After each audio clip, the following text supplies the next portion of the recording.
안녕하십니까? 네, 저에게 주어져 있는 금요일 시간이 몇 번 되든지 상관없이 이 성경 읽기에 대한 이야기를 좀 같이 나누려고 합니다. 시간이 많지 않으니까요. 바로 들어가겠습니다. 먼저 영상을 잠깐 볼게요.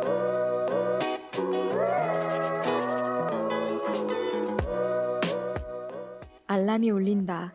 눈을 뜨니 벌써 아침이다. 내가 생각하는 이상적인 아침은 눈 뜨자마자 하나님께 감사와 찬양을 올려드리는 것이다. 이렇게 말이다. 오 하나님, 이렇게 아름다운 아침을 주시니 감사드립니다. 오늘도 제 생명을 허락해 주신 당신을 찬양합니다. 하지만 막상 아침에 눈을 뜨면 핸드폰부터 확인하는 것이 내 일상이 되었다. 세수를 하고 나면 좀 정신이 든다. 마음 같으면 시도 때도 없이 기도가 터져 나오면 좋으련만. 어떤 날은 말씀 읽는 것도 버거워하면서 드라마 바이블 어플로 성경을 듣는다.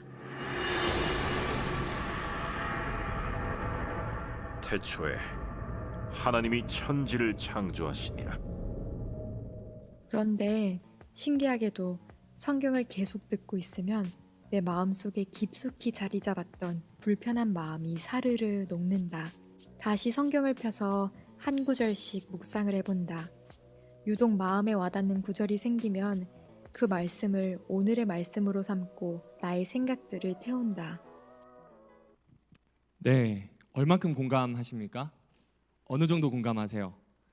제가 공감을 잘 못하실 수 있겠다 생각했습니다. 왜냐하면 어제 잠깐 위로 예배를 가는데 하장로님이 그 말씀하시더라고요. 지금 자야 되는 시간이라고.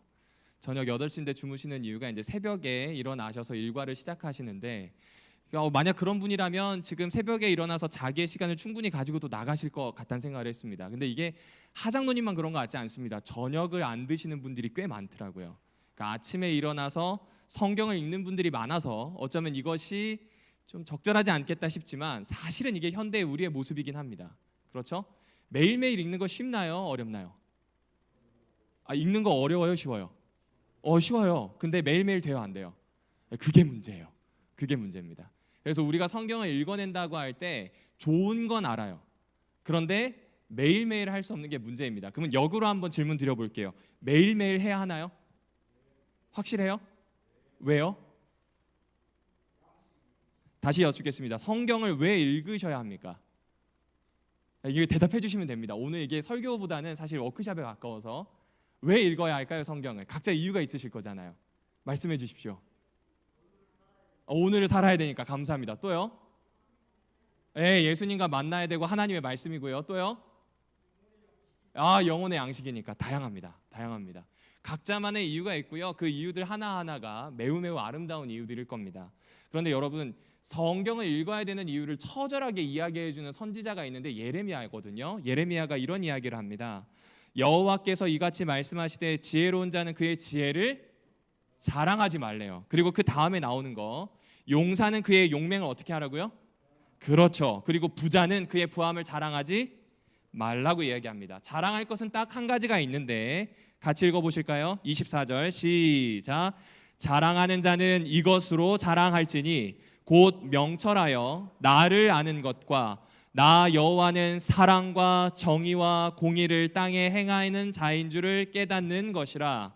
나는 이 일을 기뻐하노라. 여호와의 감사합니다. 여러분, 이 말씀을 통해서 보게 되면 하나님을 아는 것을 자랑해야 합니다. 그렇죠? 그리고 하나님을 알기 위해서 무엇 해야 돼요? 성경을 읽어야 됩니다. 특별히 하나님은 하늘이 아닙니다. 땅에서 사랑과 정의와 공의를 이루신다는 이야기를 합니다. 그런데 여러분이 지금 아마 성경책을 펴셔서 예레미야 9장을 보신 분들은 아시겠지만 그 앞에 있는 내용이 처절합니다. 청년들은요, 외국의 침입을 받아서 목숨을 잃고 창가에 널려져 있을 겁니다. 거리에 문을 열고 나가면 아낙이고 노년이고 소년이고 다 죽어 있을 겁니다. 이들의 멸망이 다가오고 있습니다. 다른 말로 하면 절체절명의 위기의 순간 과연 무엇을 해야 하는가라는 질문 앞에 예레미야가 서서 여호와께 받은 그가 맡은 말씀을 이야기한 거예요. 절체절명의 순간, 민족이 멸망할 수 있는 순간에 우리가 해야 되는 가장 중요한 일이 무엇이다라고 고백하냐면 여호와를 아는 것이라고 이야기하는 겁니다. 그러니까 이거 굉장히 중요한 겁니다. 절체절명일 때 대부분 짐 싸들고 나갈 생각을 해야 되는데 짐 싸들고 나갈 게 아니라 오히려 지금 그 절체절명의 위기가 왔을 때 꼭 해야 되는 건 여호와를 아는 것, 하나님이 어떤 분인지를 알아야 한다는 겁니다. 제가 나눠드린 유인물 첫 번째 장에 그런 내용으로 시작합니다. 왜 성경을 읽어야 되는가? 예레미야는 분명히 이야기해요. 위기의 때라도 읽어야 되는 이유는 다름이 아니라 하나님이 어떤 분인지 알기 위해서입니다. 매우 중요하죠. 그러니까 여러 이유가 있을 겁니다. 근데 그 이유를 공통되게 깔때기에 담아서 한 자루에 넣는다고 하면 여호와를 알아가는 것이라고 공통분모를 찾을 수 있을 겁니다. 그런데 이 여호와를 안다고 하니까 조금 애매해요. 애매해서 신약에서 한번 찾아봤습니다. 비슷한 말이 무엇이 있을까 찾아보니까 로마서 12장 2절입니다. 이거 너무나 잘 알고 계시는 말씀이죠. 한번 천천히 같이 읽어보실까요? 시작. 너희는 이 세대를 본받지 말고 오직 마음을 새롭게 함으로 변화를 받아 하나님의 선하시고 기뻐하시고 온전하신 뜻이 무엇인지, 그렇죠, 하나님의 뜻을 아는 것, 하나님을 아는 것에 대한 이야기가 나옵니다. 물론 다른 본문들도 많습니다. 그런데 이 본문을 선택한 이유는 여기에 나오는 단어 중에 두 단어가 눈에 띄어서입니다. 먼저 이 세상을 어떻게 하라고요? 본받지 말라고 되어 있습니다. 이 본받다라고 하는 단어가 영어로 conform입니다. 그리고 여기에 보면 변화를 받는다라고 하는 이 단어가 원형이 transform이에요. 그러니까 둘 다 form이에요. 폼은 알고 계시는 것처럼 서 있는 자세가 될 수도 있고요, 운동하는 방법이 될 수도 있습니다. 아니면은 각각 가지고 있는 모양이나 태세가 될 수도 있고요. 여기에서 뜻하는 거는 틀에 가깝습니다. 생각의 틀에 대해서 이야기하는 겁니다. 세상의 생각의 틀은 본받지 말아야 되지만 무엇은 본받아야 돼요? 마음의 변화를 받아서 하나님의 뜻을 분별할 수 있는 것은 우리는 그런 틀을 갖춰야 된다는 걸 이야기하는 겁니다. 그렇습니다. 다시 말씀드립니다. 성경을 왜 읽어야 되냐면 여호와 하나님을 알아야 돼요. 그런데 여호와 하나님을 안다는 것을 신약에서는 틀을 바꾼다, 프레임을 바꾼다, 사고의 완전히 이 윤곽을 바꾼다, 뭐 이런 의미로 이야기하고 있습니다.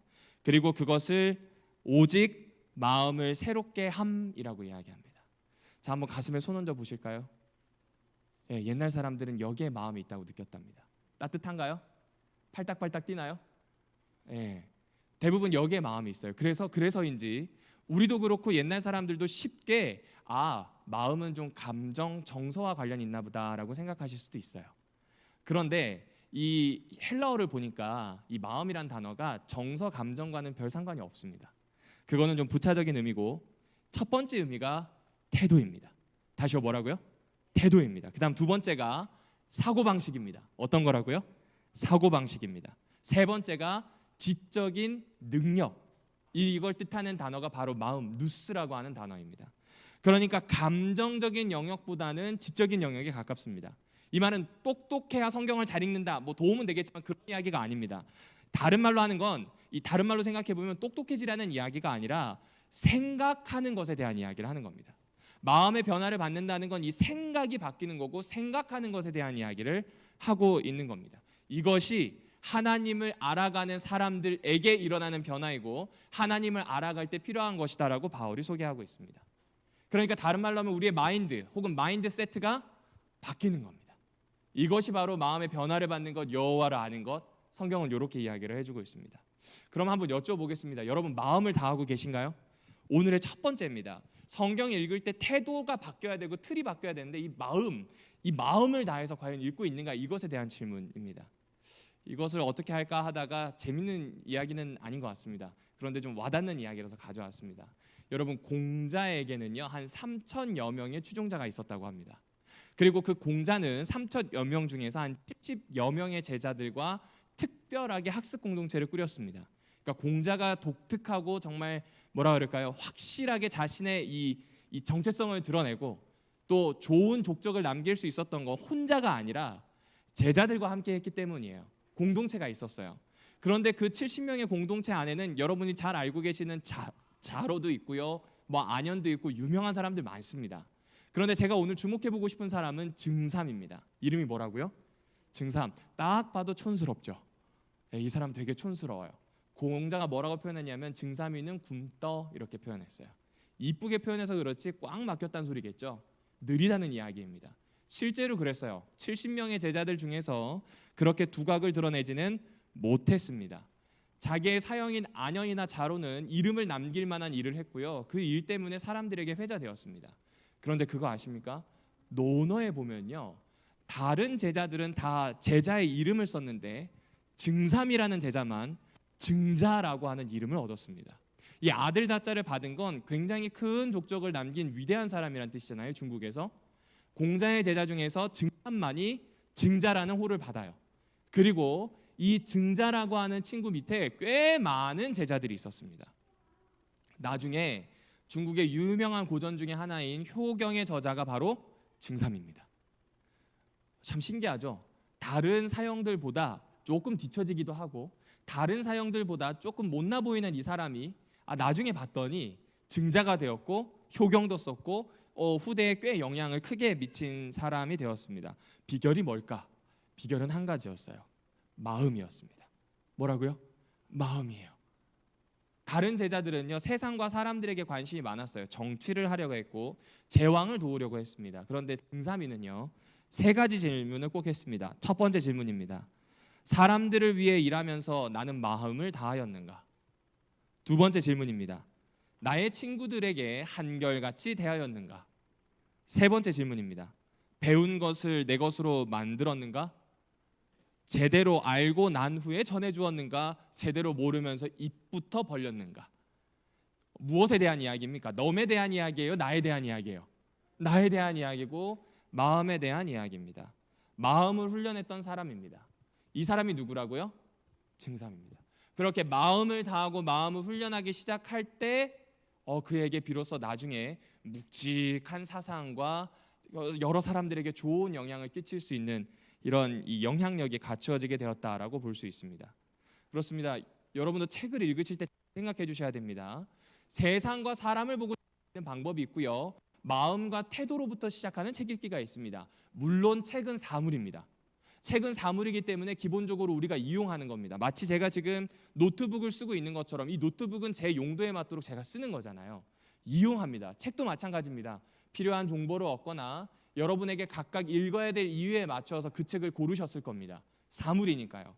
하지만 동시에 책이 가지고 있는 또 다른 특징은 사람이 썼다는 겁니다. 그리고 그 사람의 사상과 생각이 들어있다는 겁니다. 만약 그렇게 보자면 성경 역시도 마찬가지인 거죠. 성경에 하나님의 뜻이 있고 하나님을 알아가야 한다는 목적이 있다면 이거를 사물로 대할지 아니면 인격적인 만남으로 대해서 마음으로 읽을지를 결정해야 하는 겁니다. 여러분, 성경을 읽을 때 가장 중요한 건 스킬이 아닙니다. 마음입니다. 그 마음을 잘 결정해야 합니다. 이거는요, 한 번 결정했다고 끝나는 게 아니에요. 매번 읽을 때마다 그 마음을 결정하셔야 합니다. 율곡 이이가 독서를 할 때 이렇게 했다고 합니다. 어떻게 했냐면 제일 먼저 세수를 하고요, 손을 5번 씻습니다. 그리고 상을 정리하고요, 심지어 걸레로 닦아요. 그 위에다 책을 올려놓고 정자를 해서 앉은 상태에서 심호흡을 하고 하나하나 암송하면서 느리게 읽었답니다. 생각만 해도 숨 막히죠. 저처럼 성격 급한 사람은 이렇게 못 읽습니다. 그런데 이렇게 정성을 다했기 때문에 그에게서 걸출한 내용들이 나오게 되었습니다. 후대 제자들은 이것을 보고 하나하나 자기 걸로 만들어서 나라를 다스리는데, 사람들을 돕는 데 쓰기에 용이한 일들이 나왔습니다. 그렇습니다. 태도가 참으로 중요합니다. 다시 말씀드립니다. 어떤 마음으로 읽는가가 참으로 중요합니다. 형통하고 잘 되고 돈 잘 버는 건 죄송하지만 성경에 없습니다. 성경은요, 참 재밌는 게 농사 짓는 데도 못 씁니다. 장사하는 데도 못 쓰고요, 돈 버는 데는 더더욱 못 씁니다. 물론 그렇게 썼다고 하는 사람들이 있습니다. 하지만 성경의 본연의 목적은 마음이에요. 그 마음을 어떻게 결정하고 읽느냐가 사실은 모든 기술보다 앞섭니다. 그런 의미에서 성경은 어려운 책이 아닙니다. 마음을 하나님을 찾겠다고 결정하고 읽는다면 그렇게 큰 어려움이 되지 않는 책이라고 생각해 주시면 될 것 같습니다. 특별히 최근이 더 그런 것 같습니다. 요새는요, 빅데이터의 시대, 지식의 시대입니다. 그래서 부모들도 지식의 레이스를 시킵니다. 열심히 공부하는 게 많은 지식을 가져와서 그 지식을 자기에게 이롭게 활용하는 겁니다.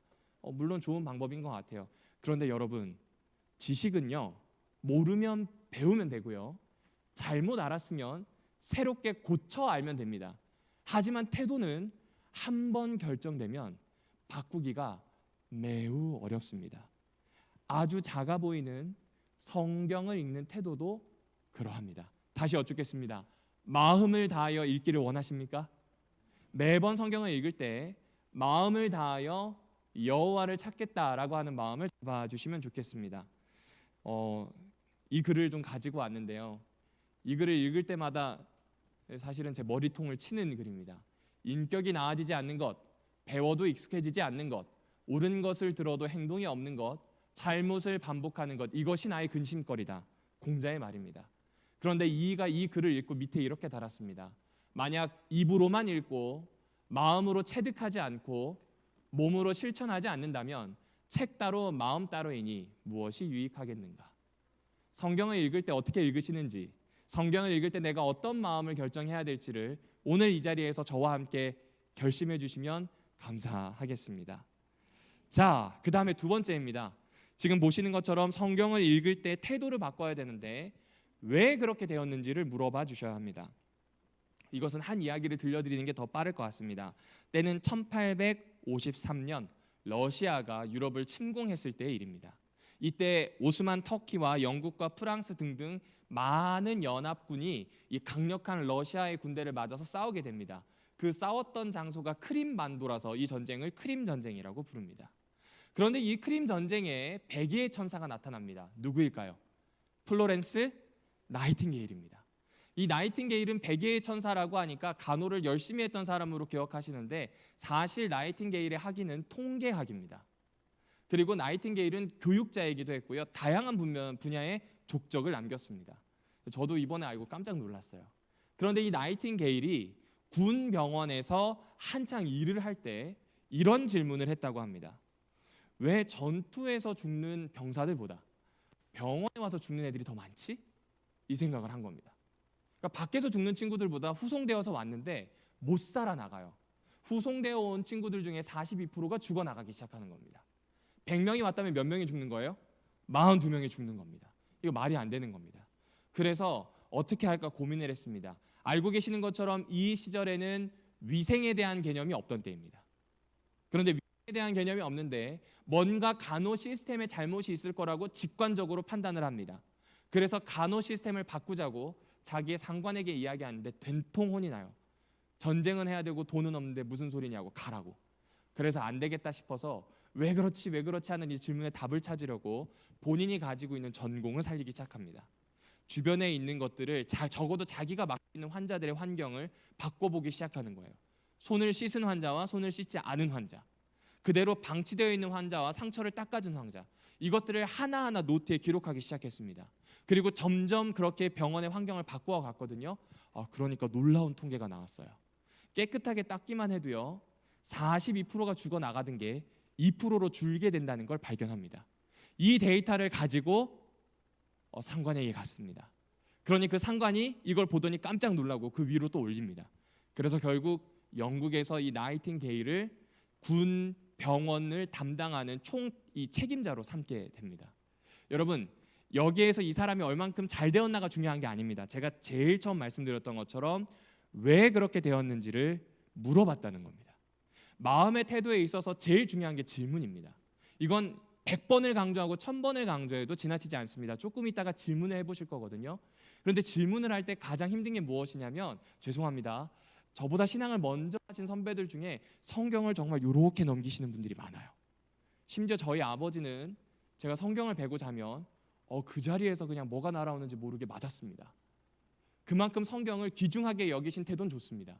그런데 너무 귀중하게 여긴 나머지 질문마저도 불경하게 여긴다면 좋지 않은 겁니다. 상식적으로 한번 생각해 보십시오. 제가 우리 안 집사님께 눈에 보이지 않지만 어떤 상품을 팔겠다고 이야기합니다. 자, 그러면 안 집사님은 저를 믿을까요?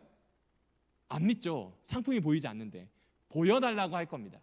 만약에 보여줄 수 없으면 그것이 얼마나 괜찮은지를 가지고 있는 그 증거들을 달라고 할 거예요. 맞나요? 안 맞나요? 맞아요.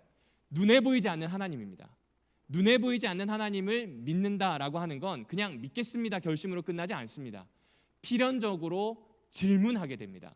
그 질문은 불경한 것이 아니라 그가 누구이며 어떤 특징을 가지고 계시고 왜 그렇게 움직이시는지를 물어야 알 수 있습니다.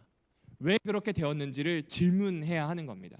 여러분, 질문이 가지고 있는 가장 좋은 점은요, 본질을 보게 합니다. 이름이 뭐냐고 물었을 때 그 이름을 통해서 그 사람의 본질을 보려고 우리는 추측하지 않습니까? 더 중요한 게 있어요. 이거는 제가 오늘 오다가 갑자기 생각나서 적어놨던 문장인데요. 여러분, 왜라는 질문은요, 삶의 관성을 무너뜨리는 질문입니다. 왜라는 질문이 없으면 우리는 그냥 하던 대로 삽니다.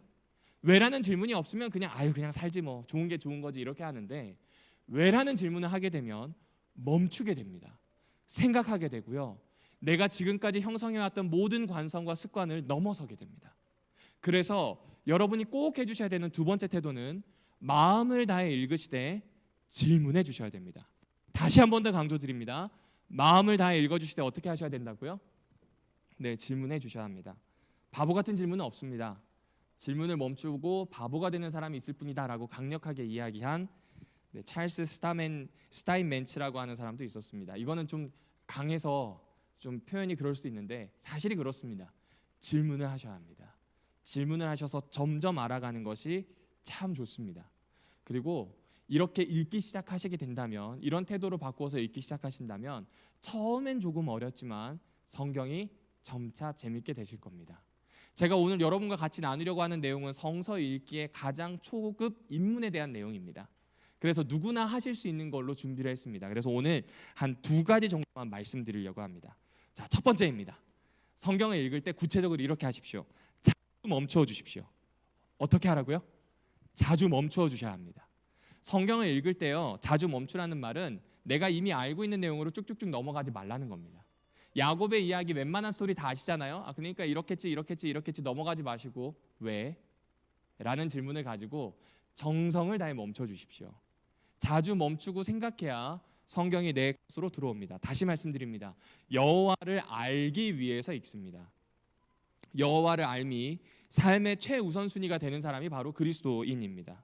전쟁과 난리가 있어도 꼭 여호와를 알아야 된다는 예레미야의 이야기는 그 당시만 아니라 오늘 우리에게도 똑같이 나오는 그런 내용입니다. 그러면 알기 위해서 읽어야 할까요? 빨리 읽기 위해서 읽어야 할까요?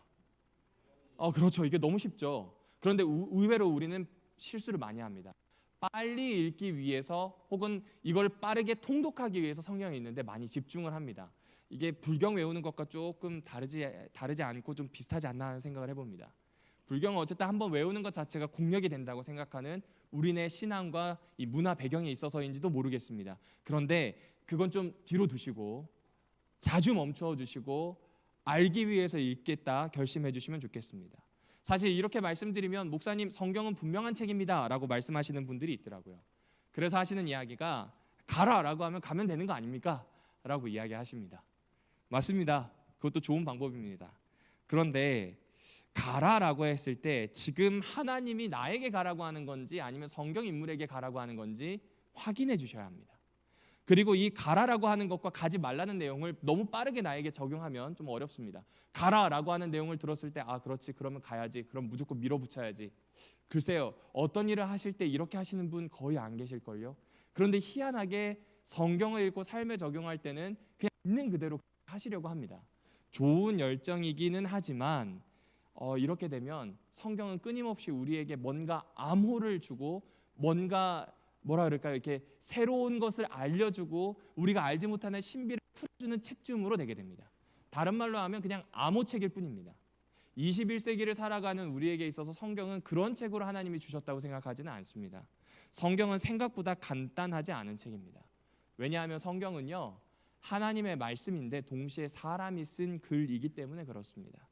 하나님의 말씀이라 순종해야 되겠다는 태도를 가지는 것 중요하지만 사람의 글이기 때문에 종류가 무엇이고 그것이 그 당시 무슨 뜻이고 오늘 내가 어떻게 해석할 수 있는지를 고민해 주셔야 하는 겁니다.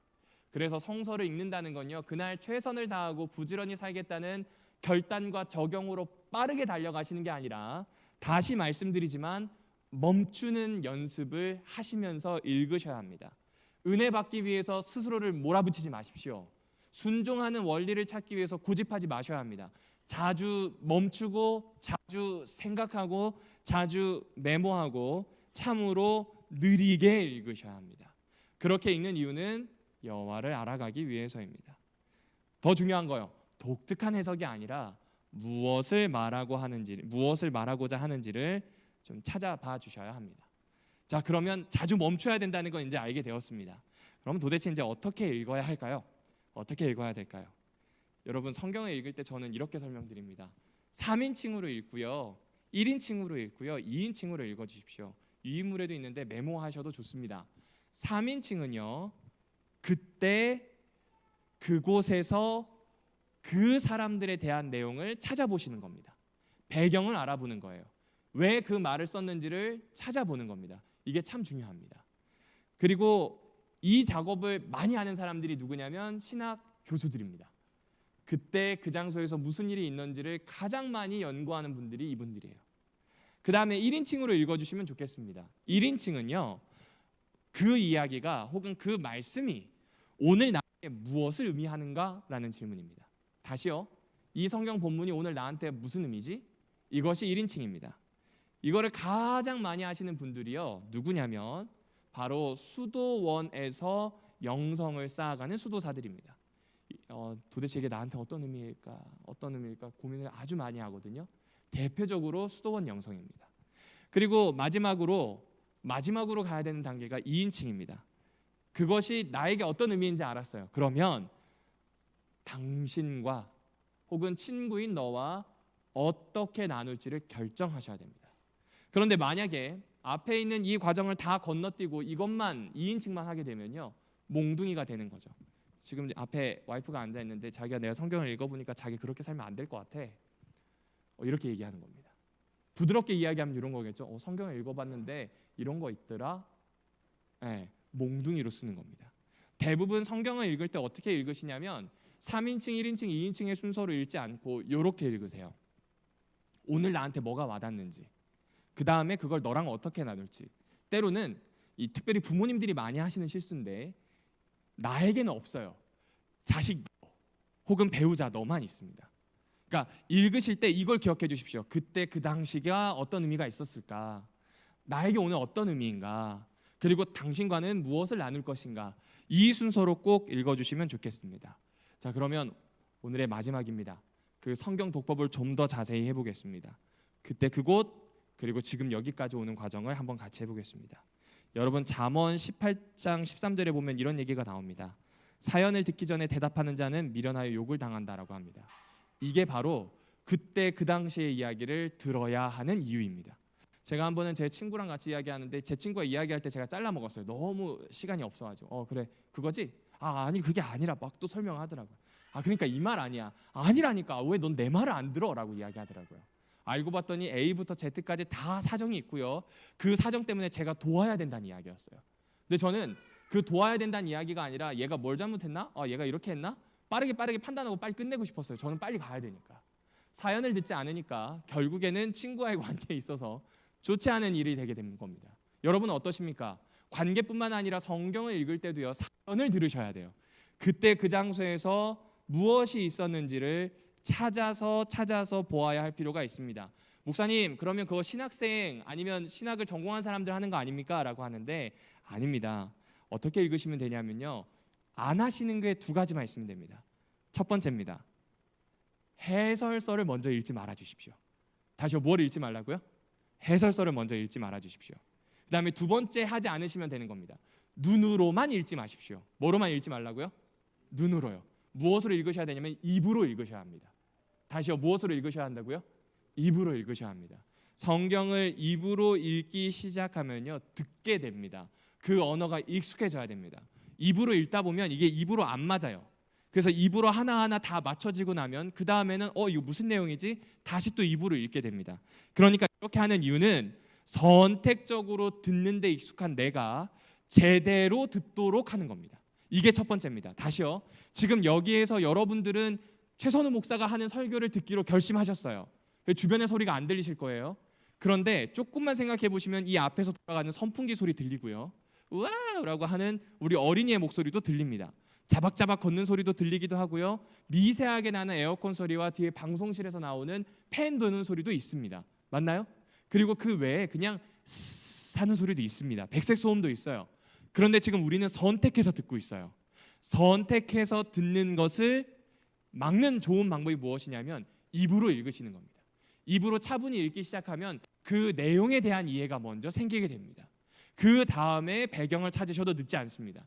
그래서 입으로 읽어서 내가 선택적으로 듣지 않고 그 내용을 제대로 들을 수 있도록 성경이 이야기하는 말씨와 성경이 이야기하는 언어에 익숙해지도록 기회를 주십시오. 그리고 만약 이해가 안 되면 자주 돌아가서 읽어주시면 좋겠습니다. 자, 그럼 한번 실제로 해보겠습니다. 실제로 한번 해보도록 하겠습니다. 제가 거기에 넣지 않았는데 여기 한번 보시면 누가복음 21장 1에서 4절이 있습니다. 여기에 보면 이 두 렙돈을 넣은 과부에 대한 내용이거든요. 자, 요거를 제가 다 알고 계신 내용이니까 딱 2분만 드리겠습니다. 한번 눈으로 쭉 읽어보시고요. 두 번째는 입으로 쭉 읽어주십시오. 시작하겠습니다.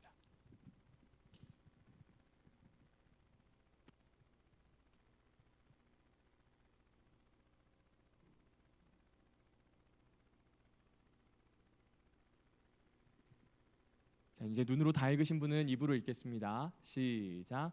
예수께서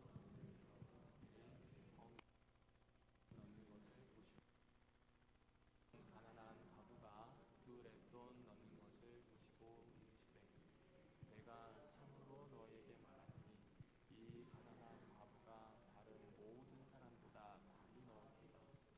저들은 그 풍족한 중에서 헌금을 넣었거니와 이 과부는 그 가난한 중에서 자기가 가지고 있는 생활비 전부를 넣었느니라. 자, 입으로 읽어보니까 내용이 좀 이해되시죠? 네, 이 무엇에 관한 내용인가요? 네, 두 렙돈인데 핵심이 뭡니까? 네? 예, 핵심은 생활비 전부를 넣었다는 거예요. 맞죠? 이거 괜찮은 행동입니까? 아닙니까? 괜찮은 행동입니까? 아닙니까? 아닙니다. 그런데 예수님이 이거 칭찬하시나요? 칭찬하지 않으시나요? 다시 보세요. 칭찬하시나요? 안 하시나요? 칭찬하세요? 안 하세요? 안 해요. 칭찬해요? 안 해요? 안 해요. 잘 보세요. 칭찬하세요? 아니, 언급은 하셨는데 이것을 칭찬한다거나 옹호한다는 표현이 여기 있습니까? 없습니까? 없습니다. 그렇습니다. 이렇게 읽어주시면 돼요. 내용을 읽을 때 그냥 생활비 전부를 넣었구나, 이렇게 읽어주시면 됩니다.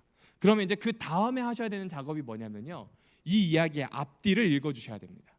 그리고 앞뒤를 읽어주실 때 웬만한 성경에 앞에 보면 서론이 있습니다. 특별히 대한성서공회에서 나온 성경들 중에서 이 서론을 가지고 있는 것들이 꽤 있는데 아주 중간에서 이야기해 주는 것들이 많습니다. 뭐 성서원이라든지 아가페나 이런 데는 이게 좀 들어가 있지만 이 대한성서공회에서 나온 거는 모든 것들을 좀 취합해서 모두가 읽을 수 있는 표준 성경이어야 되기 때문에 서론에 여러분에게 필요한 내용을 아주 상세하게 잘 안내해 둡니다. 그런데 누가복음에 대한 안내가 한 4페이지 되더라고요. 그 4페이지 중에 세 번째에 보면 이런 이야기가 나옵니다. 누가에 의하면 예수는 무엇보다도 가난한 사람들, 사회적으로 멸시받는 사람들, 민족적으로 그리고 종교적으로 차별당하는 사람들, 하나님과 사람들 앞에서 죄 있는 모든 사람들, 그런 죄인들의 구주이시다라는 표현이 나옵니다. 그러니까 지금 이 가난한 사람의 구주라는 이야기가 누가복음에 있는 그리스도에 대한 모습의 설명입니다. 그리고 앞뒤 문맥을 한번 보실까요? 앞뒤 문맥을 보시면 이 앞에 20장에는 율법사와 서기관들이 나옵니다. 누가 나온다고요? 율법사와 서기관들에 대한 이야기가 나옵니다. 그런데 이 율법사와 서기관들이 하는 행태가 뭐냐면 과부의 재산을 집어삼킨다는 이야기입니다. 그래서 엄중하게 경고하시는 부분이에요. 그리고 과부에 대한 이야기가 나왔어요. 다른 사람들은 풍족한 중에 일부를 넣었다는 거예요. 서기관과 율법사들에 대한 이야기죠. 하지만 과부는 자기 생활비 전부를 넣었어요. 그냥 그렇게 언급하셨어요. 그 다음에 무엇이 나오냐면 성전이 나옵니다. 성전에 대한 이야기가 나오는데 이 성전에 대한 이야기를 이렇게 하고 계십니다. 한번 내용 한번 쑥 볼까요? 과부의 재산을 삼키는 서기관과 율법사들에 대한 경고가 있고요. 허물로 꾸며진 성전이 파괴될 것에 대한 이야기입니다. 그러니까 이 앞뒤에 있는 본문을 잘 보시게 되면 단순히 과부의 헌금이 모든 걸 바쳤다는 것에 대한 칭찬이 아니네요. 그렇죠? 칭찬이 아닙니다. 유대교라고 주장하는 지도자들의 행동과 계급 때문에 지금 발생하고 있는 고통에 대한 부분을 다루어 주고 있는 겁니다. 왜요? 예수님은 가난하고 고통받고 어려운 자들의 구주이시기 때문에요. 그래서 이렇게 본문을 읽어가시게 되면 가난한 지금 과부가 물론 하나님께 많이 드리겠다고 하는 그 마음 나쁘다는 게 아니에요. 하지만 본문이 더 이야기하고자 하는 것은 그런 가난한 과부를 보시고 불쌍히 여기시고 구하시는 예수님에 대한 걸 가져올 수 있고요. 동시에 그럼에도 불구하고 여전히 소외되어 있는 사람들, 가난한 사람들을 괴롭게 하는 이방인들에 대한 이야기가 이어지게 됩니다. 나중에 누가복음 어떻게 읽을지에 대한 이야기를 같이 나눌 기회가 있으면 그때 좀 더 하도록 하겠습니다. 그러니까 지금 말씀드렸던 것처럼 입으로 여러 번 읽으셔서 여러분의 선입견을 제거해 주셔야 합니다. 과부를 칭찬한 것에 대한 언급 없습니다. 내가 섣부르게 칭찬했다고 판단하는 겁니다. 그리고 그 다음에 문맥과 배경을 살펴봐 주시면 성경에 있는 내용들이 새롭게 다가옵니다. 그래서 처음에 이게 안 될 때는요, 시간을 좀 내셔서 딱 10번만 입으로 소리 내어서 읽어주십시오. 근데 이게 하기 싫어가지고 이렇게 하지 마시고요. 정말로 마음을 다해서 10번만 소리 내어 읽으면서 앞에 있는 내용을 찾아주십시오. 그리고 앞뒤 내용을 보아주시면 충분히 본문에 대한 이해를 가져가실 수 있습니다. 그리고 한 가지만 더 해볼게요. 지금 종이를 좀 열어주실까요? 종이를 열어주시면 누가복음 19장 1절에서 5절의 내용, 삭개오에 대한 내용이 있습니다. 그런데 제가 거기에다가 번역본을 3개 뒀어요. 하나는요, 개역 개정판인데 이게 제일 왼쪽에 있습니다. 가운데 있는 게 표준 새번역이고요.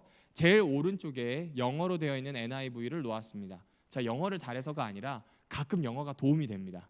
그래서 이렇게 두었는데 이렇게 하시면 됩니다. 지금 메모하실 건데 펜을 꺼내서 메모 한번 해보십시오. 많이 안 찾으셔도 됩니다.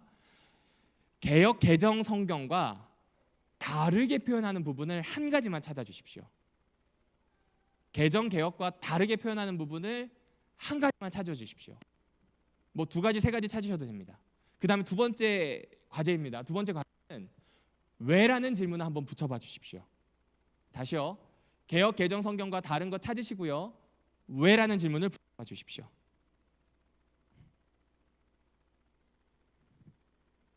막 너무 깊이 생각하지 마시고요. 입으로 오물오물 이렇게 말소리를 내시면서 보시고 다른 부분을 그냥 동그라미 쳐주시고요. 표현이 다른 부분입니다. 그리고 왜라는 질문을 붙여보십시오.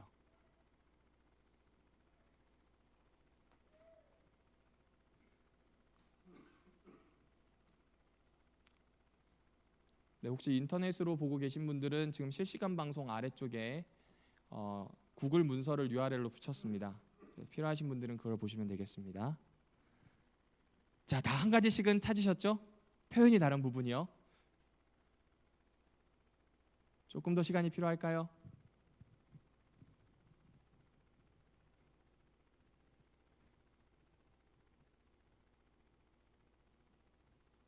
네, 자 이제 앞을 봐주십시오.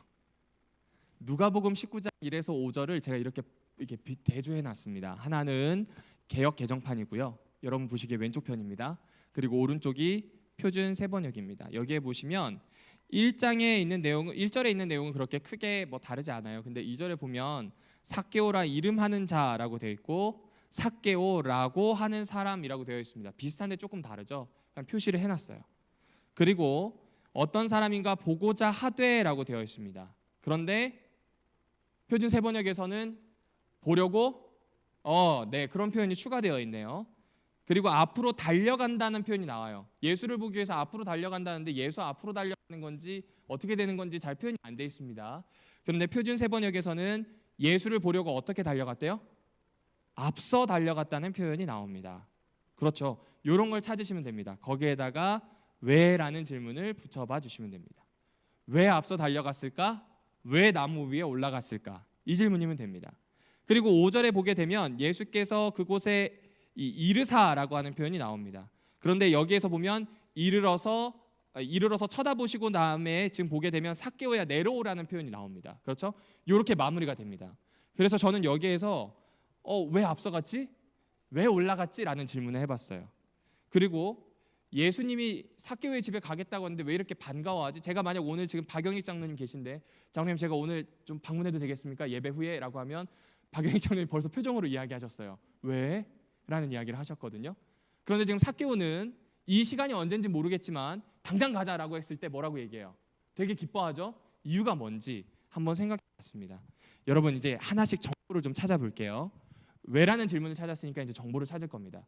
삭개오가 왜 올라갔을까요? 첫 번째, 삭개오 모습을 봅시다. 삭개오의 키가 큽니까? 작습니까? 성경에서는 작아요. 작으면 꼭 붙이는 별명이 있죠. 뭐죠? 예, 난쟁인데 뒤에 꼭 하나 더 붙습니다. 은가자루, 그쵸? 난쟁이 똥자루란 별명이 있었겠죠. 그런데 지금 이 사람이 세리장입니다. 여러분 세리장이면 나이가 한 어느 정도 될까요? 50세쯤. 그렇죠. 난쟁이 똥자루에 50세. 돈 많아요, 적어요? 어떻게 합니까? 부자라고 되어 있으니까, 그렇죠? 그러니까 부자고 작은데 네, 나이는 한 40대 50대. 자, 한번 여쭤보겠습니다. 여기 지금 대부분 60대 40, 50대 되시는데 남성분들께 한번 여쭤볼게요. 지금 예수님이 아니래요. 지금 만약에 우리 이 앞에 있는 큰 나무 있잖아요. 큰 나무에 올라가라 그러면 지금 당장 올라가시겠어요? 네, 낙상해서 안 됩니다. 그렇죠? 첫 번째는. 그런데 올라간다고 할 때 체면이 있습니다. 맞나요? 안 맞나요? 예, 40대 50대 되는 남자가 올라가는 거 쉽지 않습니다. 게다가 지금 저희는 바지라서 괜찮아요. 근데 옛날 사람들, 세리장이나 이런 사람들은 긴 옷이라 어디가 보여요? 아무도 보고 싶지 않은데 거기가 보여요. 그렇죠? 그러니까 한마디로 얘기하면 수치를 당하기 좋고 체면치를 차리지 못한다는 이야기 듣기 참 좋습니다. 그럼에도 불구하고 왜 올라갔을까요? 단순히 예수님을 보겠다는 호기심 때문에 올라갔을까요? 이렇게 질문해 보시면 됩니다. 아마 이런 거 아니었을까요? 이 사람은요, 모든 걸 가지고 있었어요. 모든 걸 가지고 있었지만 또 사람들에게 성공한 사람으로 알려지긴 했지만 지금 내 안에 뭔가 비었다는 걸 알아요. 그래서 예수를 보고 싶어 했던 것 같아요. 이를 채우니 예수밖에 없다는 생각을 한 것 같습니다. 그렇지 않고는 여기에 올라갈 이유가 없겠죠. 정말 만나고 싶으니까요. 그러면 한번 더 여쭤볼게요. 왜 그렇게 반갑게 내려왔을까요? 왜 그렇게 반갑게 내려왔을까요? 여러분 지금 5절에 보시면 좀 이상한 표현 하나 있지 않나요? 이거 좀 부자연스러운 거 하나 있지 않나요? 어떤 건가요? 네, 네, 네. 그렇죠. 너 그 집에 가서 자겠다. 근데 그보다 더 이상한 게 있어요. 잘 찾아주셨습니다. 뭐라고요? 그렇죠. 이름을 불렀어요. 제가 오남교회 와가지고 제일 힘들었던 게 이름 외우는 거였습니다. 근데 해야 돼요. 그렇죠? 알아가려면 해야 됩니다. 그런데 예수님이 대뜸 누구의 이름을 불러요? 그렇죠. 그럼 삭개오의 이름의 뜻을 한번 볼게요. 이때 성경사전을 찾아주시면 됩니다. 네이버에 삭개오라고 치면요, 밑에 사전들이 뜨는데 라이프 성경사전이 있거든요. 거기에 나오는 첫 번째 뜻이 뭐냐면 순결한 남자, 두 번째 의로운 사람, 세 번째 순수입니다. 그러니까 삭개오의 부모가 삭개오가 의로운 사람, 순결한 사람으로 살기를 바랬던 것 같아요. 근데 40대, 50대가 된 삭개오는 어떤 이름으로 불렸을까요? 세리장이라고 먼저 불렸을 거고요. 매국노라고 불렀을 거고요. 앞잡이라고 불렸을 거고요. 사람들은 난쟁이라고 불렀을 겁니다. 싫어하니까요. 왜냐하면 모든 것을 속여서 내 걸 가져가니까요. 그런데 그런 삭개오를 처음으로 의로운 사람이라고 불러줘요. 순결한 남자라고 불러줍니다. 누가요? 예수님이요. 난 예수를 보려고 했는데 예수는 나를 그렇게 불러줬어요. 그리고 하나만 더 보실까요? 앞에 보시면 이 누가복음 앞에서부터 쭉 읽어오시면 예수님이 레위 마태를 자신의 집단 안으로 끌어들이는 장면이 나옵니다. 어쩌면 삭개오는 그런 예수님을 알았을지 모르겠네요. 그렇죠? 그러니까 너무 보고 싶었던 사람인데 나를 의로운 사람이라고, 내 이름의 본뜻에 맞도록 나를 보아주는, 내 본질을 보아주는 사람을 만난 거예요. 기쁠까요? 안 기쁠까요? 기쁘겠죠. 자, 한번 이렇게 읽어보시면 어떨까 싶습니다. 조금 어렵습니다. 이게 한 번에 이렇게 잘 안 됩니다. 그런데 여러분의 마음을 다 잡아주십시오. 여러분의 마음을 입으로 여러 번 읽어서 선입견을 떨쳐내겠다고 다 잡아주십시오. 그리고 입으로 여러 번 읽은 다음에 펼쳐져 있는 서론과 앞뒤 문맥을 좀 보아주시고요. 그리고 번역본 있잖아요. 번역본을 여러 개 펼쳐두실 수 있으면 여러 개 펼쳐두셔도 좋습니다. 아니면 두 개만 하셔도 좋아요. 펼쳐두셔서 그것을 보고 이상한 부분이 있다, 맞지 않는 부분이 있다라면 거기에다 왜라는 질문만 붙여주십시오. 그리고 그 왜라는 질문을 본문을 여러 번 읽으면서 찾아가 주시면 새로운 내용들을 만날 수 있습니다. 더 정확히 얘기하면 본문이 이야기해주는, 나에게 이야기해주는 하나님의 뜻, 의도를 좀 이렇게 만질 수 있습니다. 근데 그렇게 하려면 다시 말씀드리지만 빨리는 못해요. 느리게 읽어야 됩니다. 자주 멈추셔야 됩니다. 하루에 딱 15분만 내주십시오. 15분만 내서 내가 읽은 성경 이야기에서 한 구절을 가지고 15분만 씨름하셔도 좋습니다. 오늘 여러분과 나누려고 하는 내용은 여기까지입니다. 사랑하는 오남교회 성도 여러분들이시여, 일체절명의 순간에도 해야 되는 여호와를 아는 것, 성경을 읽어내는 겁니다. 하실 수 있다면 매일매일 하셔도 좋지만 그렇지 않다면 오늘 나의 사랑하는 책 비록 헤어졌으나라고 했던 그 찬미 가사에 나오는 것처럼 종종 시시때때로 읽어주시면 좋겠습니다. 읽으실 때 자주 멈춰 주시고 입으로 읽어주시고 역본을 다양하게 보시면서 왜라는 질문, 이게 이 성경을 읽어가는 초입 과정입니다. 이거를 꼭 이렇게 집에서 해보셔서 자기 걸로 만들게 되셨으면 좋겠습니다. 자, 우리 잠시 기도하고 오늘 모든 시간을 마치도록 하겠습니다. 살아계신 하나님, 부족하지만 성경을 어떻게 읽을지를 잠시 나누어 보았습니다. 이것이 맞는 독법이고 반드시 이렇게 하는 데는 독법이 아니라 성경을 읽을 수 있는, 어쩌면 효과적일 수 있는 독법임을 생각하고 나누었습니다. 각자 성도들이 가지고 있는 삶 속에서 읽어내 왔던 성경이 앞으로 하나님을 더 깊이 알아가고 더 깊이 음미하고 자주 멈추고 하나님을 발견할 수 있는 시간들이 되도록 인도해 주십시오.